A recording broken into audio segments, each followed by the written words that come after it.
The veil fluttered like a white flag in the summer wind, and Claire Bellamy smiled beneath it, fingers curled tight around her bouquet. The church doors were open wide, letting golden light spill across the aisle, and the whole town of Dry Creek packed the pews in their Sunday best. Laughter, whispered blessings, the creak of floorboards beneath polished boots. It all felt like a dream. Her wedding day dot, she looked radiant. Cream lace hugged her slender frame, delicate embroidery sewn by her mother's old, tired hands. Her golden brown hair was pinned back with wild flowers. Her heart fluttered like a spooked colt, but it wasn't fear. It was hope. Jake Halderman stood at the altar in a coal-black suit, clean-shaven, with a silver tooth glinting when he smiled. And Lord, did he smile. That grin had stolen her heart the day he rode into town with swagger and stories. Said he was putting down roots. Said he was tired of drifting. Claire believed him. She believed everything he said. The pastor began to speak, voice low and rhythmic, words blurred. Claire could hardly hear over the roar of her own thoughts. This was it. She'd be a wife. They'd build a ranch together, have babies, grow old. Then Jake shifted. His right hand moved, not toward hers, toward his coat pocket. He pulled out a gun. Boom. The sound cracked through the church like thunder. Screams erupted. Claire dropped her bouquet. Her father, standing beside her, stumbled back clutching his chest. The church became chaos. Jake shoved the preacher aside and yelled, "Nobody move unless you want to die like her old man." Claire couldn't breathe, couldn't speak. Her knees buckled, but she didn't fall. "Jake?" she whispered, trembling. "Why?" But Jake wasn't looking at her. He tossed a rolled document onto the altar. "I hereby claim the Bellamy land by legal transfer." Witnessed, signed, and stamped. One of his men masked, grinning, grabbed Claire's sobbing mother and forced her to her knees. "You lied." Claire choked. Jake looked at her, eyes now cold, voice like gravel. "I never said I loved you, sweetheart. You just wanted to believe it." Then he turned toward the sheriff and fired again. Claire screamed. Her brother, Thomas, leapt from a pew and tackled one of the outlaws. Gunfire exploded in every direction. Men ducked, women fled, and blood stained the floorboards. Claire crawled toward her father, blood on his vest, his eyes dimming. He coughed once. "Run, baby girl, run now." She ran. Skirt torn, veil ripped. Claire burst through the church, doors into the sunlight. The world outside was too bright, too loud. Behind her, pews crashed, glass shattered, and horses neighed and panicked. She didn't look back. She tore across the town square, past the bakery, past the saloon, past curious onlookers too scared to interfere. She ran until her lungs burned, until the hard-packed dirt blurred beneath her feet, until the wedding bells stopped ringing. She didn't stop running until the sun dipped low and her body collapsed behind a ridge. Tears came then, hot and wild. She sobbed into the dust. Her beautiful dress now just a tangle of mud, blood, and lace. Her hands shook so badly she couldn't unpin her hair. Her corset bit into her ribs like a cruel joke. She had nothing.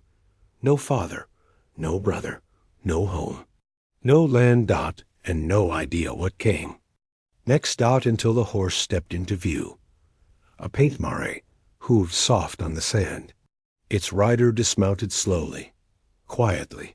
A tall man with worn boots, a wide-brimmed hat pulled low, and a duster coat that looked like it had seen 20 years of storms. Didn't speak. Didn't ask questions. Just stood there, arms loosely at his sides, watching her. Claire scrambled backward. "Who are you? Are you with them?" He shook his head once. "I don't trust strangers," she snapped. Still no words. He walked her to his saddlebag, pulled out a canteen, and set it gently in the dirt between them. Ben backed away. Claire stared at it, then at him, then back again. Finally, she drank. He waited. After several minutes, he spoke soft, gravelly, barely more than a whisper. Name's Wes. That was it. Just Wes. Wes led her to his ranch as dusk fell.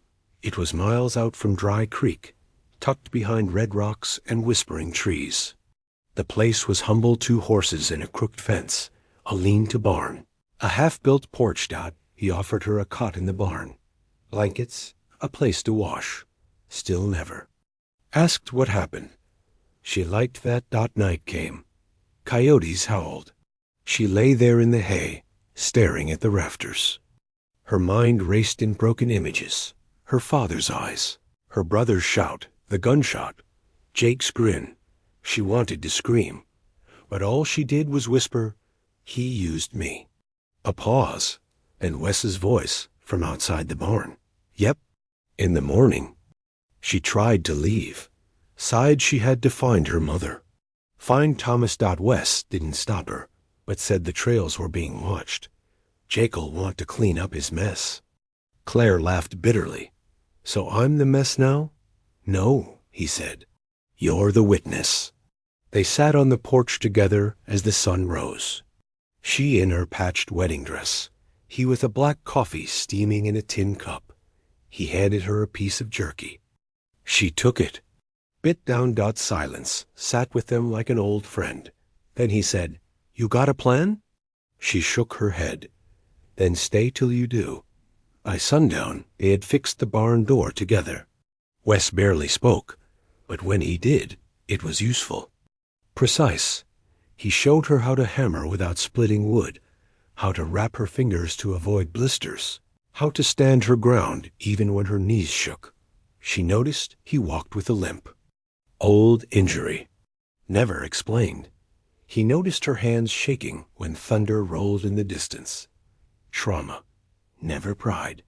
That night, as she lay under a wool blanket in the barn, staring at the stars through the gaps in the roof, she heard a sound. Boots scraping outside, someone watching. A shadow moved past the open stall. Claire held her breath. Then nothing. Just the wind. But fear crawled up her spine like ice. She wasn't safe yet, and Wes wasn't the only one watching her. The barn creaked with wind before dawn. Cold air cut through the slats like knives, but Claire didn't shiver. Not anymore. Her wedding dress, torn, ruined, and smudged with dried blood, was bundled in the corner. She wore one of Wes's flannel shirts. No. It hung off her like a ghost still clinging to the past. She hadn't slept. Every time her eyes closed, she saw Jake's sneer, her father falling, her brother's shout swallowed by gunfire. But what haunted her more was the silence. Afterward, the calm, the echo of her own name, screamed into nothing.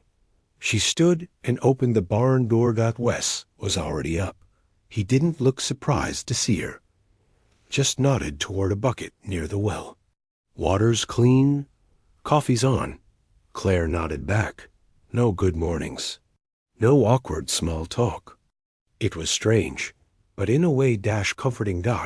She sat at the edge of the porch, her knees tucked under her chin, cradling a tin cup that smelled like burnt wood and bitterness. Wes leaned against the post, whittling something from a block of cedar.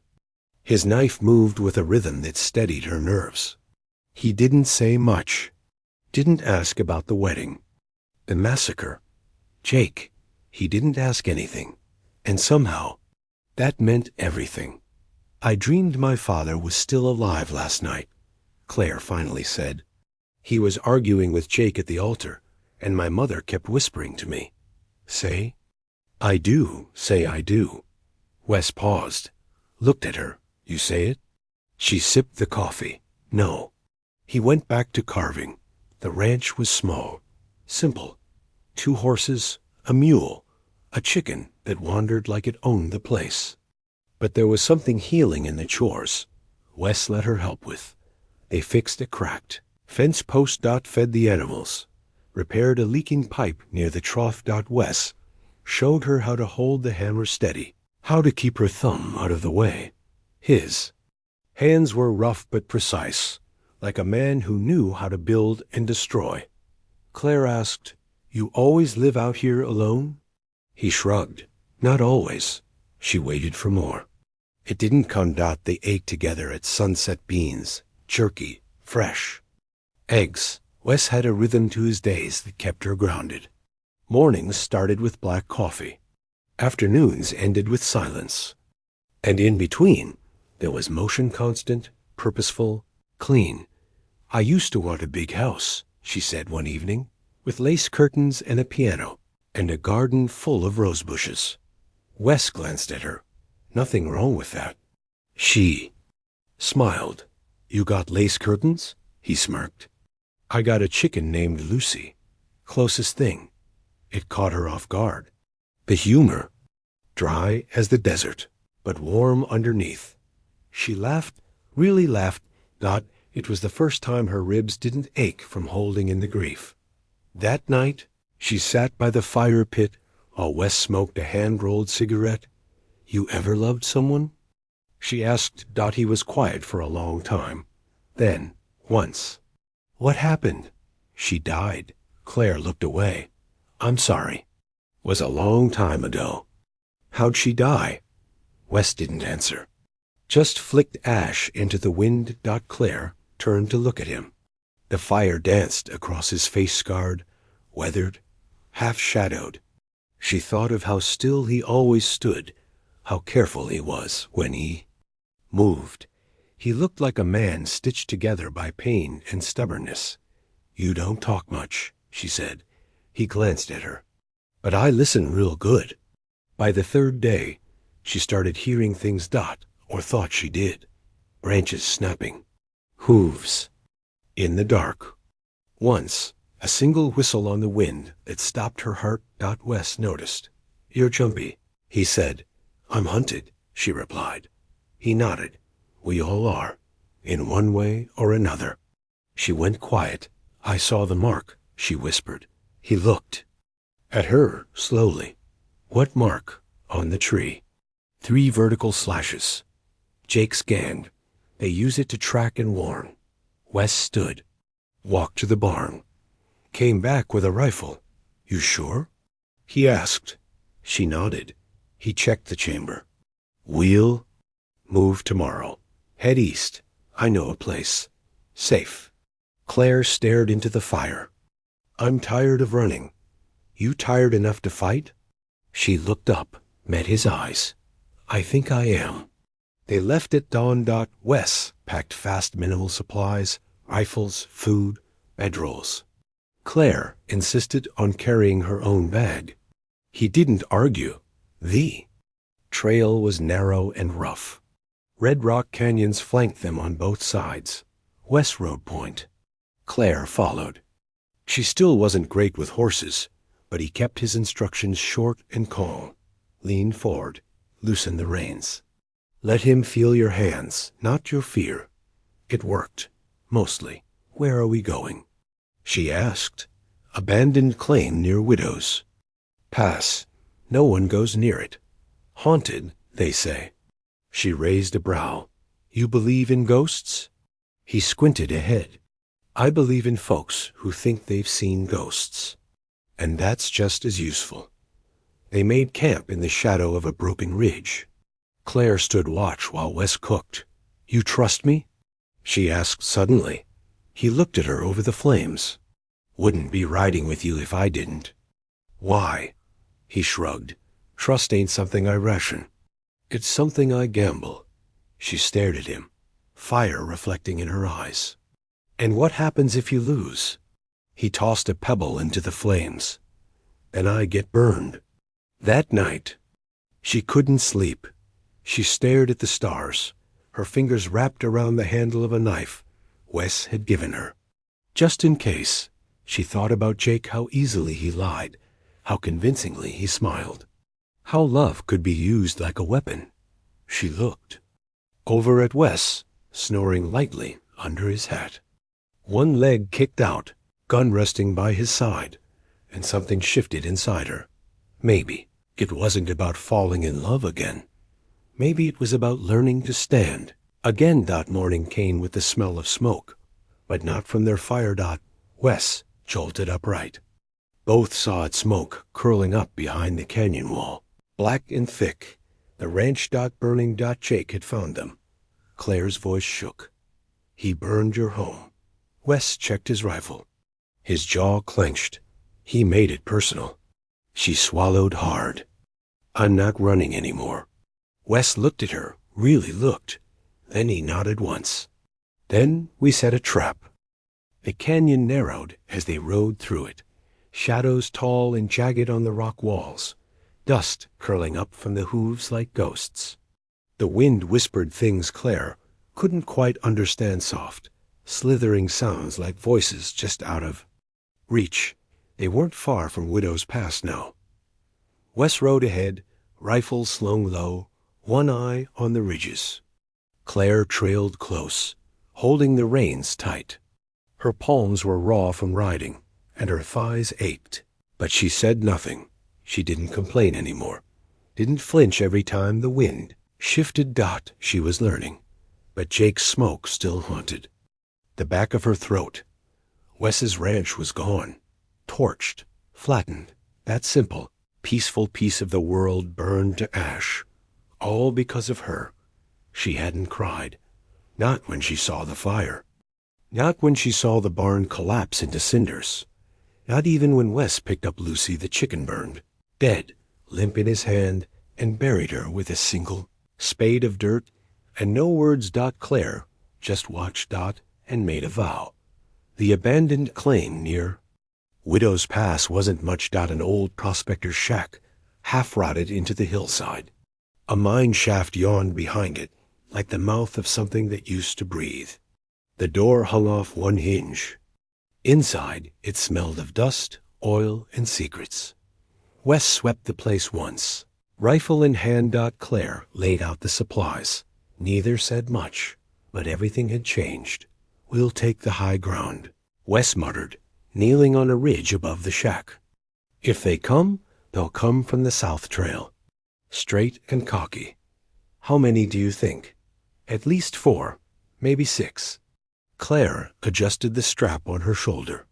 I've only got 6 bullets. Then make 'em count. They spent the day setting the trap. Wes taught her to plant a tripwire using fishing line and a bell. He buried a pressure trigger under loose dirt, an old cavalry trick. Claire scattered glass around the back, so no one could sneak up silently.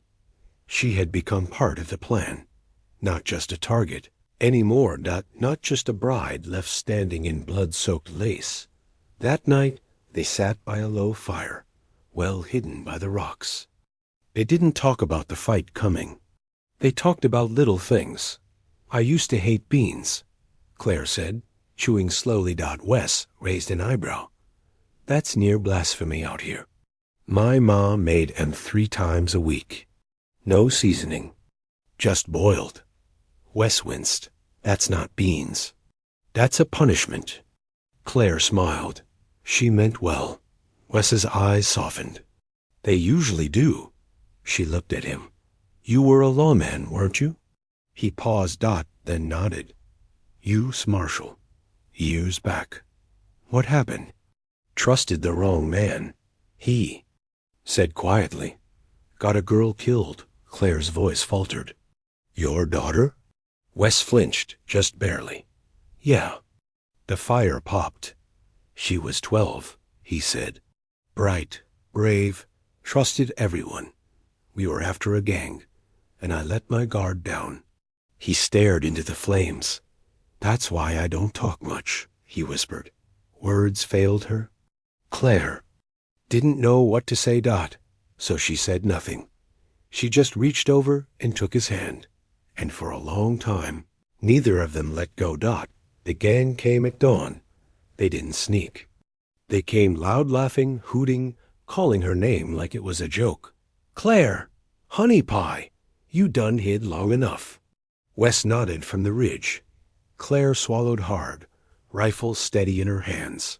She was lying flat in the dust behind a boulder, breathing slow, listening for footsteps. The trap was laid. Crack. The tripwire bell rang. Wes fired first clean.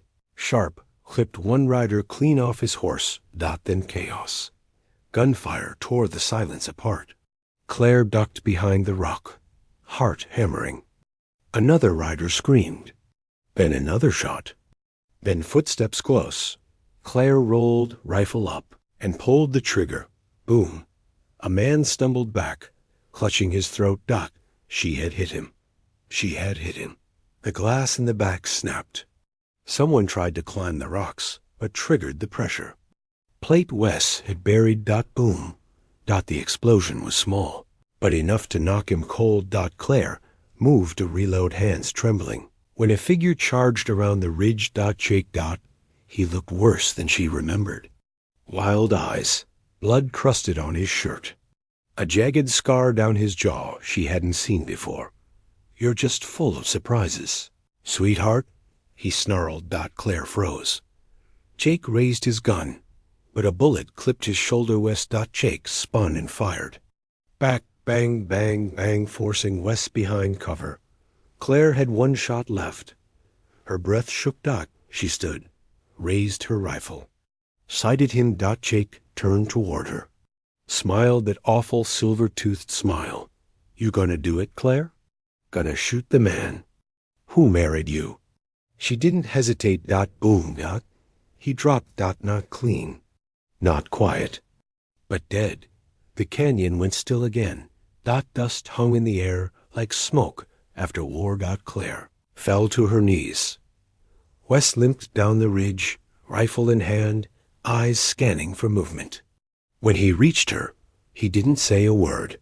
She was crying now. Not loud, not broken. Just soft tears. Quiet ones. I didn't think I could do it, she whispered. You didn't think, Wes said gently. You just acted. She looked at him. I killed a man. You killed him. They stood there in the wind. Not alone. Not anymore. By midday, the bodies were buried in shallow graves. Their guns taken. Their horses scattered. Claire watched her. Hands in a creek that ran red with dust. Wes sat on a rock, eyes closed, face turned to the sky. You're leaving, aren't you? Claire asked. He didn't open his eyes. I don't stay long. You could. He was quiet for a long time. Used? To think I wasn't meant to belong anywhere, he finally said. Now I'm not so sure. Claire stared down at her reflection in the water. Do you believe in second chances? She asked. Wes opened his eyes. I believe in earned chances. That night, they didn't set a fire. They just sat under the stars, wrapped in blankets, listening to the wind. Claire rested her head on Wes's shoulder. And for the first time since the church bells rang, she felt something close to peace, not because the danger was gone, but because she wasn't running anymore. The sun rose blood orange over the canyon. A new day. Claire sat beside Wes on the ridge, their legs hanging over the edge. Below them, the desert stretched wide and quiet. No gunfire, no hoofbeats, just wind brushing the stone. They had survived. Survival wasn't the same as living. We can't go back, she whispered. Watching a hawk circle the horizon. Wes didn't answer right away. He was carving something into the wooden butt of his rifle with a small blade. Steady, slow. Back where? To the woman I used to be. He glanced at her. What was she like? Claire smiled faintly. Nervous, hopeful, foolish. Not so foolish anymore. She loved lace. Now all I wear is dust. Lace tears easy. Dust stays. She looked at him, surprised. Wes shrugged, still carving. I've met a lot of women who wore lace. Most of them were wearing masks underneath. You're not. She swallowed. You think I'm strong? I know you are. Claire let the words sit, Let them sink. For the first time, she believed him. They buried Jake deeper than the others, not out of honor, but because the wolves had already found one of the shallow. Graves. West didn't say anything as they worked. Just Doug. Claire watched him. How he moved. How he kept his shoulders low and his jaw tight. He wasn't grieving Jake, but he was angry. Angry at what men could become when they stopped believing in anything but themselves. When it was done, West dropped Jake's silver-toothed grin, the one that had fallen from his ruined jaw, into the hole with him. No marker. Just dust. Just endings. That evening, they rode again. Not fast.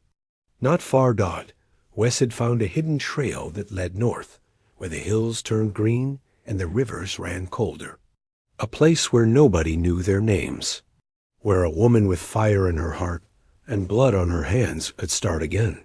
Claire didn't ask where they were going. She only asked, "Why are you still with me?" Wes didn't turn to look at her. He just said, "Because you didn't run when it got hard." She blinked. He added, quieter, "And because you saw me before I could hide." They reached a small town 2 days later. It wasn't much a chapel, a general store, and a blacksmith who wore suspenders made from rifle straps, but it didn't smell like smoke or betrayal. The people looked up when they rode in, but no one pointed. No one asked about the blood on Claire's boots or the scars along Wes's neck. That night, Wes traded his last gold coin for a room with 2 cots and a stove. Claire stood by the window, watching the streetlights blink on. "I feel like I'm pretending," she whispered. Wes stood beside her. "You're healing. I don't know how to do that." Neither did I. They didn't kiss, didn't touch, but something in the silence between them held the weight of both. Morning came with the sound of church bells. Claire woke slowly, blinking into sunlight. She was alone in the room, but beside her cot was a small wooden box. She opened it. Inside, a dress. Simple, homespun cotton. Pale blue, no lace, but clean, soft, and new. And beneath it, a tin badge. Worn. Marshall, single quotes S star. She held it in her hands, trembling. A note sat beneath it, scrawled in Wes's hard, slanted script. "This saved me once. Maybe it'll save you. Now, you've got a better heart than I ever did. If you want to ride, I'll be waiting at the edge of town." She stared at the words, then at the star. When she found him, he was saddling his horse beneath the sycamores, the sun casting long shadows behind him. "You left the badge," she said. He turned. "I left it for you. I'm not a lawman."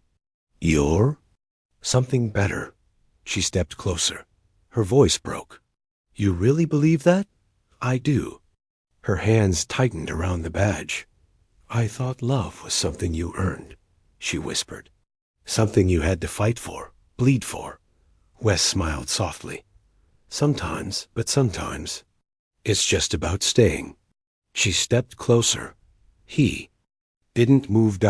So she kissed him. Slow. Certain. The canyon, the smoke, the betrayal, none of it mattered in that moment. Just him. Just her. Just trust. Weeks passed, and months. And one day, under a sky so wide it could swallow grief, Claire rode into a dusty little settlement, wearing that pale blue dress and that old Marshall star. A woman stopped her near the stable. "You lost, miss?" Claire dismounted, smiled. "No, ma'am. I'm just getting started." And in the hills beyond, a quiet cowboy leaned against a fence post, watching the wind play with her hair.